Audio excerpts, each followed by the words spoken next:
Okay, अब हम इस चीज़ में इस वीडियो में ये समझेंगे कि नोड्स वगैरह के लिए क्या क्या चीज़ें हम यूज़ करने वाले, जो एल्गोरिथम्स आपकी है बुक के अंदर, उनमें किस किस तरह के वेरिएबल्स का यूज़ करेंगे। तो आप ये देखेंगे कि जब कभी कोई नई नोड बनाई जाएगी तो उसके लिए हमेशा किसका यूज़ करेंगे, न्यू पीटीआर का यूज़ करेंगे। New PTR is equal to new node. और यहाँ पे जो नोड है वो हमारे नोड को रिप्रेजेंट करने के लिए क्लास है, समझ लो क्लास नोड। जैसे हमने यहाँ क्लास एक्स लिखा था तो इसकी जगह यहाँ लिख दो क्लास नोड, यहाँ पे नोड का रेफरेंस। ठीक है, तो इस तरह से तो ये नोड का ऑब्जेक्ट बनेगा। ठीक है, तो new PTR is equal to new node, इस तरह से हम नई नोड को क्रिएट करेंगे। हमेशा उसके लिए न्यू पीटीआर ही यूज़ करा गया, तो आपको कंफ्यूजन ना हो, मैं भी न्यू पीटीआर ही यूज़ करूंगा। जो भी नई नोड बनेगी उस वो किस में आएगी, न्यू पीटीआर में आएगी। एक्चुअल में ये जो न्यू पीटीआर है, न्यू पीटीआर या फिर पीटीआर या फिर स्टार्ट या फिर सेव, ये सारे के सारे क्या रहेंगे, ये सब होंगे रेफरेंस वेरिएबल्स। रेफरेंस वेरिएबल्स, ठीक है।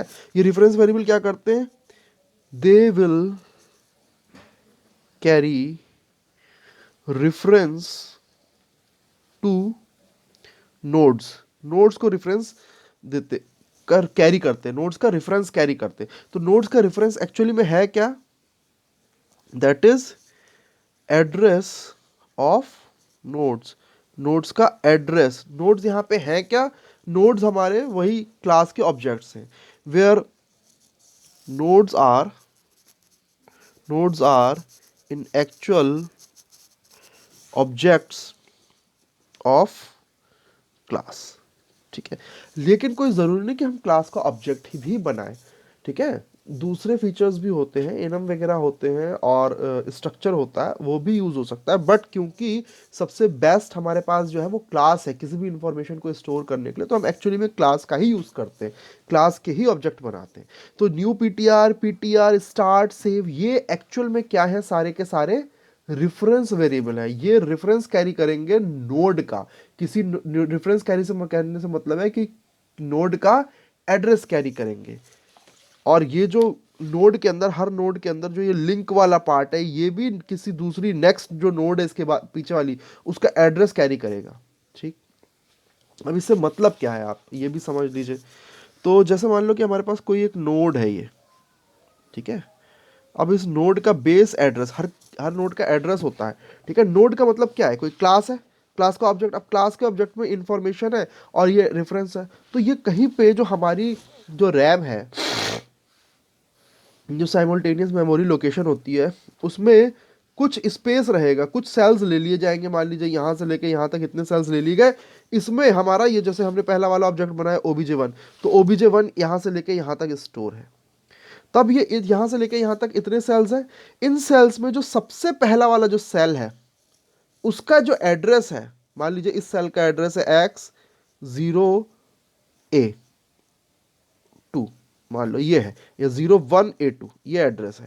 हेक्साडेसिमल नंबर में होते हैं एड्रेसेस। जो भी हमारे रैम के जो एड्रेसेस होते हैं वो हेक्साडेसिमल नंबर में होते हैं। तो यहाँ पे X1A2 जो है ये क्या है, एड्रेस है किसका, पहली नोड का। तो बेस एड्रेस है जो OBJ1 का। तो अगर ये OBJ1 है, सपोज दैट ये OBJ1 है, तो यहाँ पे इसका बेस एड्रेस जो है वो क्या हो जाएगा, X1A2। और जो इसका मान लो ये पहली नोड है, तो स्टार्ट में इसका रेफरेंस होगा। तो स्टार्ट के अंदर क्या होगा, X1A2, यही जो एड्रेस है ये यहाँ पर होगा। ठीक है, इसी को हम क्या कहते हैं, रेफरेंस कहते हैं। अब नेक्स्ट नोड मान लो इसके बाद वाली जो नोड है वो, उसके लिए भी स्पेस यहाँ से लेके यहाँ तक बहुत सारे सेल्स हैं, वहाँ उन सबका लिया गया यहाँ से लेके यहाँ तक। मान लो ये OBJ2 है। ठीक, अब ये जो OBJ2 है, मान लो इसका जो बेस एड्रेस है वो है X7B1। तो ये X7B1 इस वाली नोड का, ये OBJ2 है, इसका बेस एड्रेस है तो एड्रेसेस बहुत सारे, यहाँ से लेके यहाँ तक जितने भी सेल्स हैं, पे 1 2 3 4 ऐसे करके जितने सेल्स हैं, इन सबका एक एक करके एड्रेस है। पर जो सबसे पहला सेल होता है जहाँ से OBJ2 की बिगनिंग हुई है, उस सेल का जो एड्रेस होता है वो इस ऑब्जेक्ट का, OBJ2 का क्या कहलाएगा, बेस एड्रेस। वो बेस एड्रेस जो है वो कहाँ पे रहेगा, अब ये जो पहली नोड है ये पहली नोड इस पर रिफर कर रही है, इस पे रिफर कर रही है, तो पहली नोड का, ये पहली नोड है OBJ1 वाली, इसका जो लिंक वाला पार्ट है उसमें सेकंड नोड का क्या रहेगा, ये एड्रेस रहेगा, यानी कि रेफरेंस रहेगा। तो ये X7B1 ये यहां रहेगा, तब ये क्या करेगी, इस पे पॉइंट करेगी, और ये यहां पे XA1A2 है तो ये इस पे पॉइंट करेगा। तो अब आपको समझ में आ गया होगा कि एक्चुअल में यहाँ पे होता क्या है। ठीक, ये चीज़ है। अब इसके बाद मान लीजिए एक और नेक्स्ट नोड एक और है, OBJ3 हमने 3 बना रखे हैं, तो OBJ3 जो है इसका बेस एड्रेस मान लीजिए X9C8, तो X9C8 ये यहाँ पर रहेगा, X9C8, तब ये इसको पॉइंट करेगा, इस वाली नोड को पॉइंट करेगा। और क्योंकि यहाँ पर आके इसके आगे कुछ नहीं है तो इसके आगे क्या रहेगा, नल। नल मतलब बस यहीं पे खत्म, लास्ट वाली नोड में जो लास्ट नोड होगी उसमें क्या रहेगा, नल।